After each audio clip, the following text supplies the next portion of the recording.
Class is in session. This is the Draft Seminar Rookie Profile Series hosted by Matt Hicks, the FF Educator, and joined as always by John Laub, the Gridiron Scholar. This is the Wandale Robinson Rookie Profile. The entire Rookie Profile Series is simulcast on the Rookie Big Board YouTube channel, the Rookie Big Board podcast, and of course the NFL Draft Bible Podcast Network. You can check out more of John's work at footballdiehards.com, and you can check out all of my work, including the 2022 Rookie Big Board rankings at patreon.com/theFFeducator. John, Wan'Dale Robinson is somebody who has been getting college football fans to jump out of their seats for years, and now there are a lot of folks excited to see where he ends up in the NFL draft and ultimately how he can translate for fantasy football. When I went back to start to study this young man on tape again, I started with the Nebraska highlights and tape film. And Matt, my thought the whole time, what was Scott Frost thinking? How could Scott Frost not employ this man in a more efficient and electric manner? Because he transferred after 2 years at Nebraska to Kentucky. And the Wildcats figured it out, Matt. They got the ball into this young man's hands, and he was unbelievable moving on to Kentucky. And at the time, I thought he took a big risk moving from the Big Ten to the SEC. I mean, I'm a Big Ten guy, grew up loving the Big Ten, but the SEC's the SEC. I got to be realistic about it. He banked on himself, and he hit the lottery. He was second team All-American by PFF and first team All-SEC. Matt, how good was he? Established a school record with 104 catches for 1,384 yards and 7 touchdowns. This is the most amazing thing, in my opinion. 6th player in SEC history. Let me repeat that. 6th player in conference history with over 100 catches. That's pretty amazing coming from Kentucky with all of those great players coming out of that conference. He was the USA Today All-Bowl team. I specifically watched that bowl against Iowa just to scout Wan'Dale Robinson. Matt, he had 10 catches for 170 yards. He was extraordinary against the Hawkeyes there. He logged 8 games this year, Matt, with 8 catches or more. Unbelievable season. I went back in 2020. He started all 8 games for the Cornhuskers, 51 catches for 461 yards and a touchdown, and he rushed for 240 yards, but not even close to what he did at Kentucky. He was honorable mention All Big Ten that year. And as a true freshman, he got on the field a lot. Played in 10 games. He started at 3 receiver and 1 in the backfield. He was named second team freshman All-American and honorable mention All Big Ten. I go back to high school. Oh my God, he was raised a top player in Kentucky. He won Kentucky's Mr. Football and the Gatorade Kentucky Player of the Year. He played running back and averaged over 11 yards per carry, Matt. And I think he had over 6,000 yards rushing in high school. He totaled 8,582 scrimmage yards and 118 offensive touchdowns. Matt, Kentucky used him phenomenally this year. What does your film study say about Wan'Dale Robinson?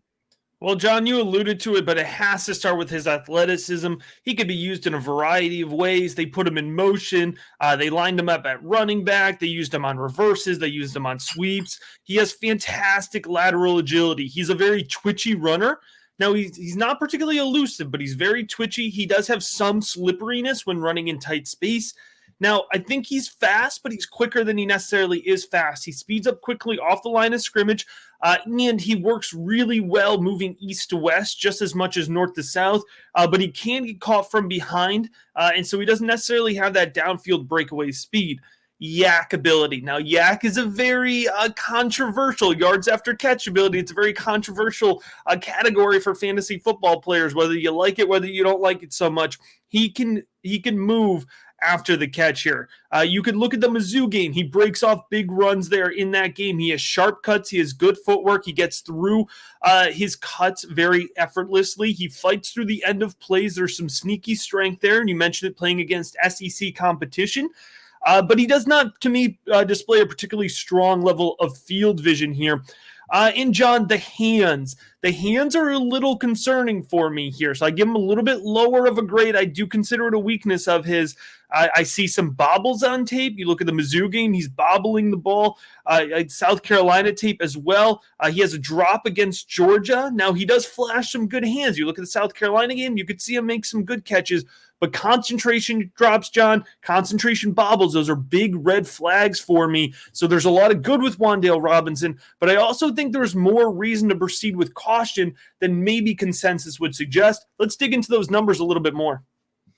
The first thing, he's listed at 5'11", 185. Looking forward to seeing what his official size is.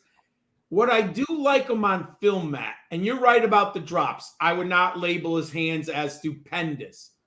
But what I like about him, he played a lot of the slot, put him in motion, and he attacks the defense at all three levels. They ran him deep from the slot.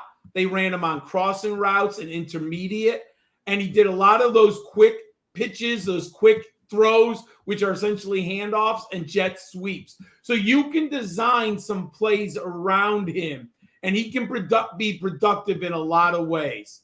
I look at the numbers. I was kind of surprised. He actually put together 195 career receptions in 3 years. That's pretty solid production there. However, he only averaged 11.5 yards per catch. Some of it was Nebraska.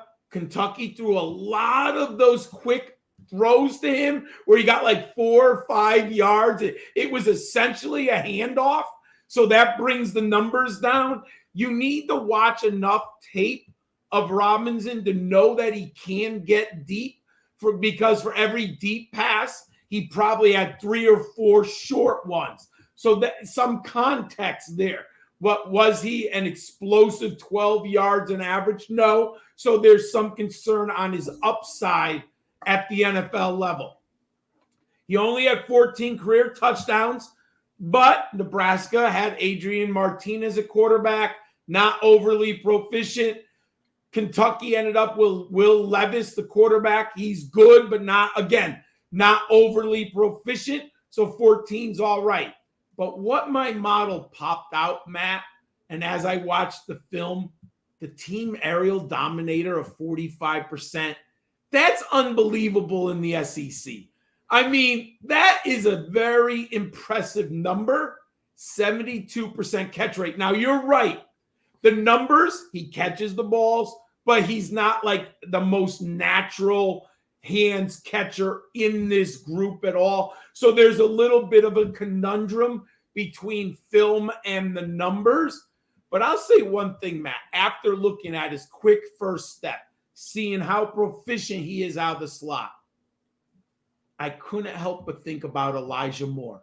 He's not as good of a prospect. There's no question Elijah Moore was a better prospect.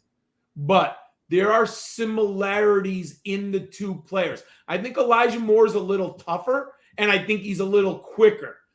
But I do like Wan'Dale Robinson. Matt, what should fantasy footballers know about Wan'Dale Robinson?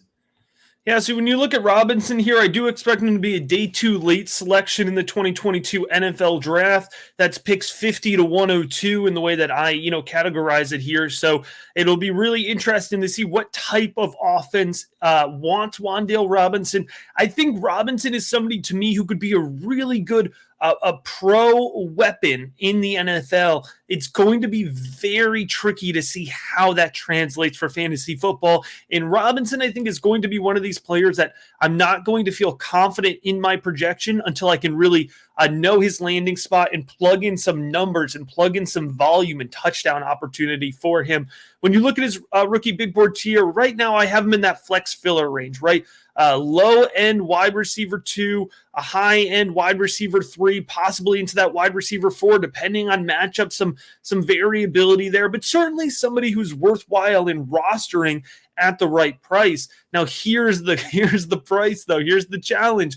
Right now, I'm seeing him go off the board pretty quickly into that second round of fantasy football rookie drafts, early second round, mid-second round, because there are folks who are really passionate about Wan'Dale Robinson. And because of that, John, I think I am going to have a very low personal exposure, if no exposure to Wan'Dale Robinson, at least right now as I see it, because it looks like to me that his price tag is just a little bit too high compared to where I think his value lies. I think he's being drafted as a weekly starter, and I do see him as more in that flex situation here, but certainly somebody that's exciting, John, and certainly somebody here who is worth tracking here over the next couple months. John, I got to tell you, somebody else worth tracking over the next couple months, you and me, the Rookie Profile series. If you make sure that you're subscribed, whether you're watching, whether you're listening here, because we are going to be continuing on with these Rookie Profiles here over the next couple months, and you're going to want to make sure that you do not miss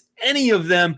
As always, we appreciate you checking out this episode of the Rookie